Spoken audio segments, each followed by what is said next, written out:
আজকে আমরা আমাদের বড় আপুদের বাসায় বেড়াইতে যাব। তাই আমরা যাচ্ছি। আমার মেজো বোনের ছেলে, আমার সেজো বোনের ছেলে, আমার ছেলে, আমার মেয়ে আর আমি দেখতে দেখতে চলে গেলাম তাদের বাসায়। এখান দিয়ে আমার আপু রুটি বানাচ্ছে। আর বোনের বাড়িতে বেড়াতে যাওয়া যে কি শান্তি, যার বোন আছে সেই বুঝে। আমার বড় আপু আমাদের অনেক ভালোবাসে, শুধু আমাদেরই না, আমাদের বাচ্চাদেরকে অনেক ভালোবাসে।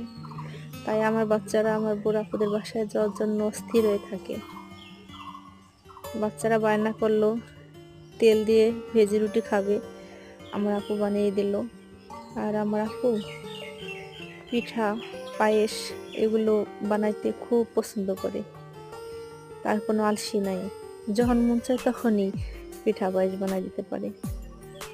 হয়ে গেল আমার বোনের রান্না। এগুলো খাওয়ার পরে আমার বোন আবার অনেক রকমের পিঠা বানাবে। তাই বাচ্চাদের খাবার জন্য বসিয়ে দেওয়া হয়েছে। বাচ্চারা খাবার বেশ দুষ্টুমি করে, ওরা সারাক্ষণ দুষ্টুমি ফাজলামি এরকম করতে করতে ওদের ভালো লাগে। আর এগুলোর মধ্যে ওরা অনেক আনন্দ পায়, তাই এরকম করে। সব ভাই বোন যখন একখান হয় ওরা তখন অনেক দুষ্টুমি করে আর অনেক মজা করে, ওরা অনেক আনন্দ পায় আন্টি বাড়িতে গেলে। আর আমার অনেক ভালো লাগে আমার বোনের বাসা যখন আমি বেড়াইতে যাই, আমার অনেক শান্তি লাগে।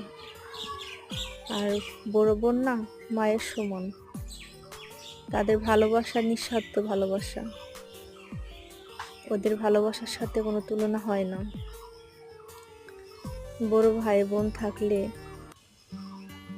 অনেক মজা হয়, বেড়াইতে যাওয়া যায়, দুঃখের সুখের কথা বলা যায়, সব কিছু মিলে না অনেক শান্তি।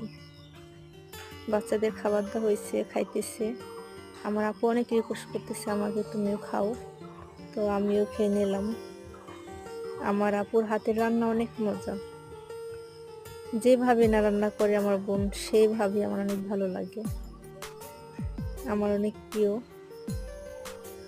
রুটি পিঠা, তাই আমার বোন এটা বানিয়ে নিয়েছে আর আমরা খাচ্ছি। আমাদের এই ভিডিওটা দেখে আপনাদের যদি একটু ভালো লেগে থাকে তাহলে লাইক, কমেন্ট, শেয়ার করতে ভুলবেন না।